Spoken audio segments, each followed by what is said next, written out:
ओम शांति। आज 8 अगस्त 2024 की बाबा की साकार महावाक्य। बाबा कहे, मीठे बच्चे, बाप, टीचर और सतगुरु, यह 3 अक्षर याद करो तो अनेक सिफतें यानी विशेषताएं आ जाएंगी। प्रश्न, किन बच्चों के हर कदम में पद्मों की कमाई जमा होती रहती हैं? उत्तर हैं, जो अपना हर कदम सर्विस में बढ़ाते रहते हैं, वही पद्मों की कमाई जमा करते हैं। अगर बाबा की सर्विस में कदम नहीं उठाएंगी तो पद्म कैसे पाएंगी? सर्विस ही कदम में पद्म देती हैं, इसी से पद्मा पद्मपति बनते हो। प्रश्न है, किस राज को जानने के कारण तुम बच्चे सभी के कल्याणकारी बनते हो? उत्तर, बाबा ने हम बच्चों को यह राज समझाया है कि सभी की यह एक ही हट्टी है, यहाँ सबको आना ही है। ये बहुत गूढ़ राज है। इस राज को जानने वाले बच्चे ही सबके कल्याणकारी बनते हैं। ओम शांति। रूहानी बाप के रूहानी बच्चे, ये तो हर एक जानते होंगे कि बाबा हमारा बाप भी हैं, टीचर भी हैं और सतगुरु भी हैं। बच्चे जानते हैं, जानते हुए भी घड़ी घड़ी भूल जाते हैं। यहाँ जो बैठे हैं वो जानते तो होंगे ना, परंतु भूल जाते हैं। दुनिया वाले तो बिल्कुल नहीं जानते।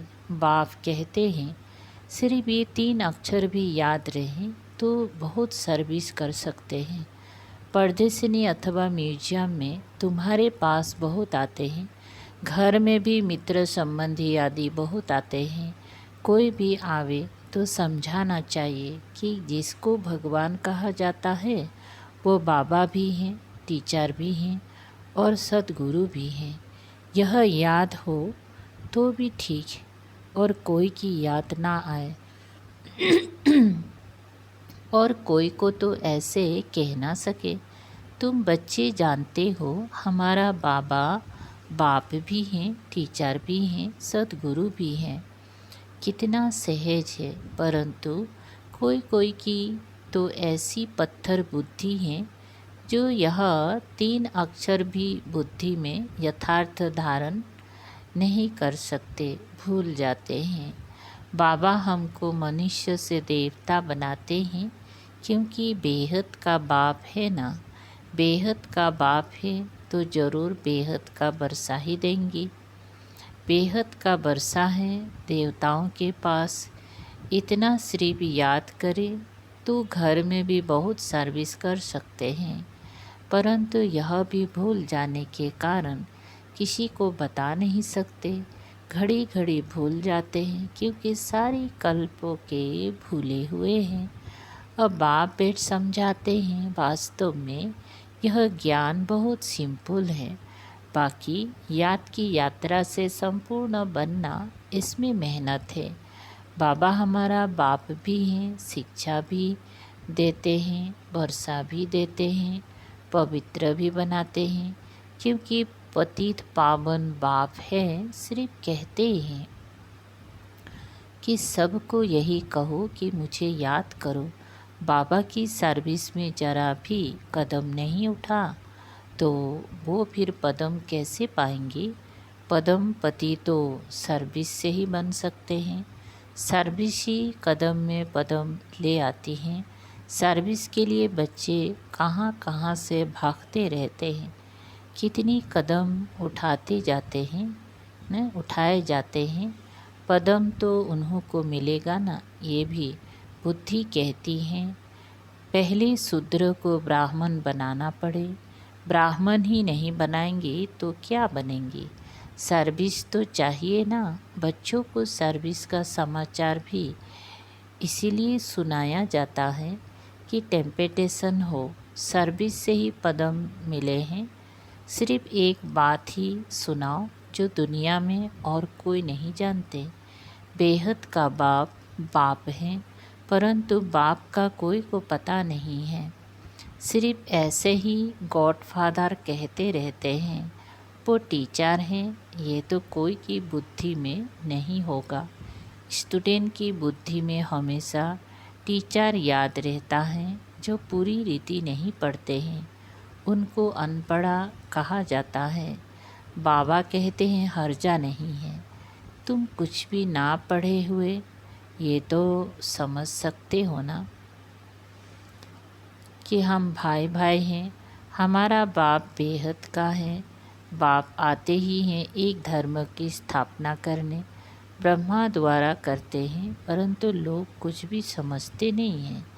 ईश्वर अगर कभी ना आया हुआ होता तो उनको बुलाते ही क्यों कि हे लिबरेटर आओ, हे पतित पावन आओ।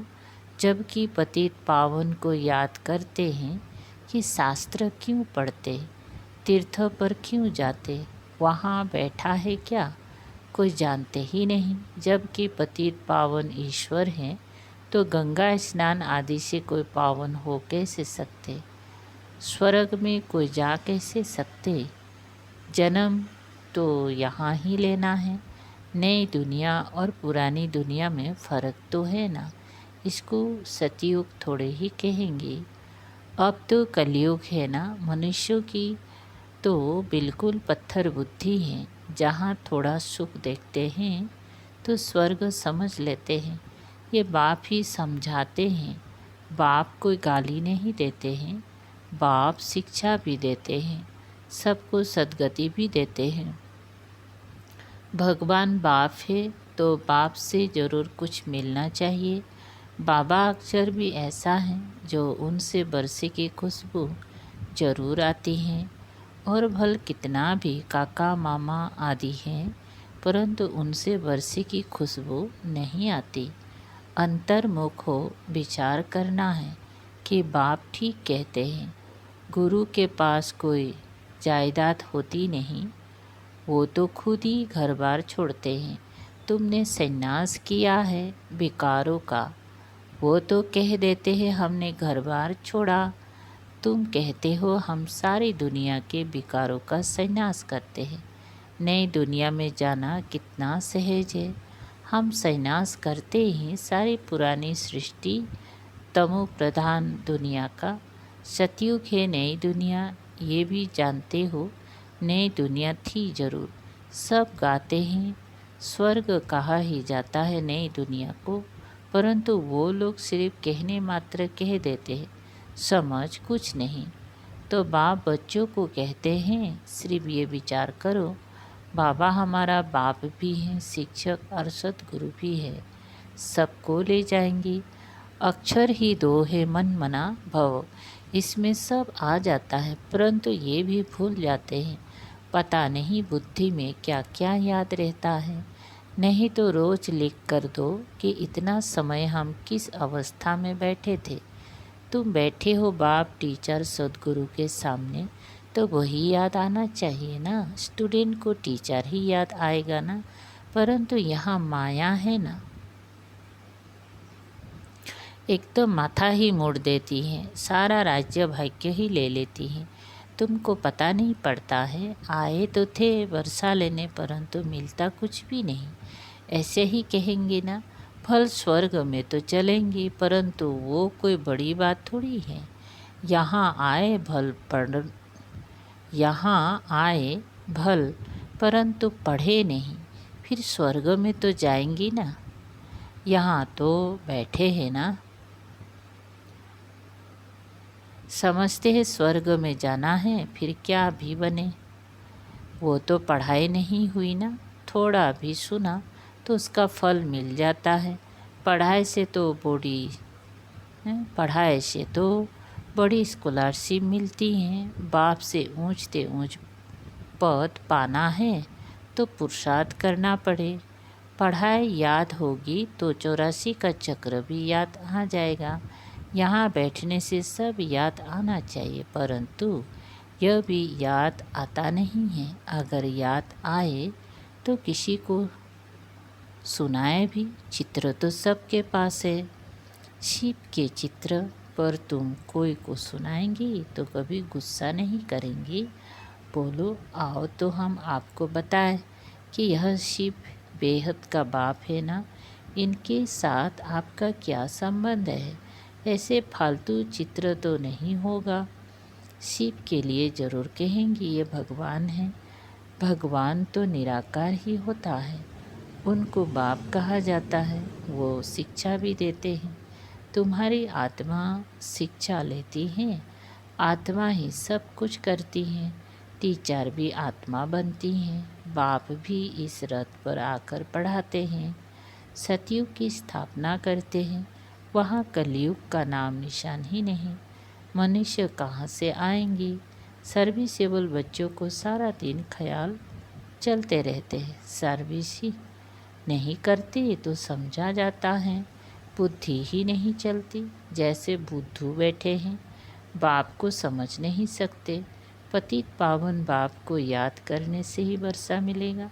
याद करते करते मरेंगी तो बाप की सब मिल्कियत मिलेगी। बेहद के बाप की मिल्कियत है स्वर्ग। बच्चों के पास बेच भी हैं। घर में मित्र संबंधी आदि तो बहुत आते हैं। कोई मरता है तो भी बहुत आते हैं। उन्हों की भी बुद्धि न, उन्हों की भी तुम बहुत अच्छी सर्विस कर सकते हो। शिव बाबा का चित्र तो बहुत अच्छा है, भल बड़ा ही रख दो, इसमें कोई कुछ कहेंगी नहीं। ऐसे नहीं कहेंगे कि ये ब्रह्मा है, ये है गुप्त। तुम गुप्त भी समझा सकते हो। सिर्फ शिव का चित्र रखो और सब चित्र उठा दो। ये शिव बाबा बाप टीचर सतगुरु हैं। ये आते हैं नई दुनिया की स्थापना करने और संगम युग पर ही आते हैं। यह ज्ञान तो बुद्धि में है ना। बोलो, शिव बाबा को याद करो और किसी को याद नहीं करो। शिव बाबा पतित पावन हैं। वो कहते हैं मुझे याद करो तो तुम मेरे साथ आकर मिलेंगे। तुम गुप्त सर्विस कर सकते हो। ये लक्ष्मी नारायण इस नॉलेज से ही बने हैं। कहेंगी शिव बाबा निराकार है, वो कैसे आते हैं। अरे तुम्हारी आत्मा भी तो निराकार है, वो कैसे आती है। वो भी ऊपर से आती है ना, पाठ बजाने।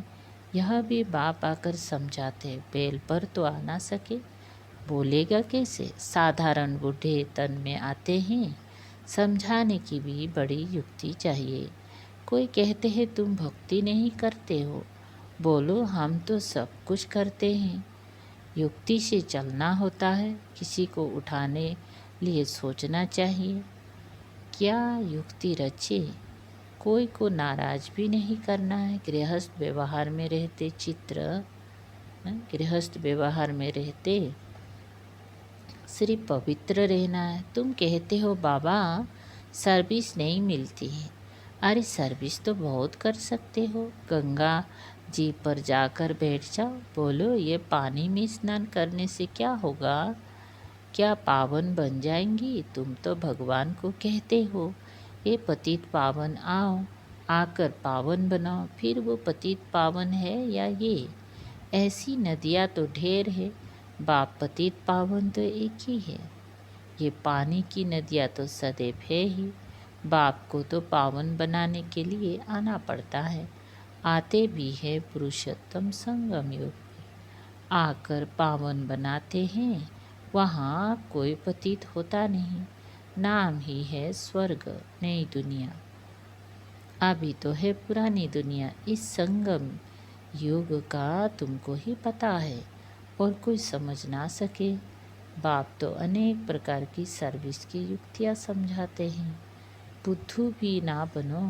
कहते अमरनाथ पर भी कबूतर होते हैं, पिजन पैगाम पहुंचाते। ऐसे नहीं परमात्मा का पैगाम ऊपर से कबूतर लाएंगे, ये भी सिखलाते हैं। उनके पाँव में लिखकर बांधेंगी तो वो ले जाएंगी, ले जाएगा। उनको सहज रीति दाना मिलता है तो और कहाँ भटकने की दरकार नहीं। तुमको भी ये दाना मिलता है, तुम्हारे बुद्धि में है।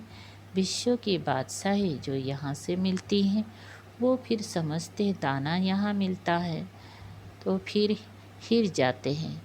तुम तो चैतन्य हो, तुमको अविनाशी ज्ञान रत्नों का दाना मिलता है।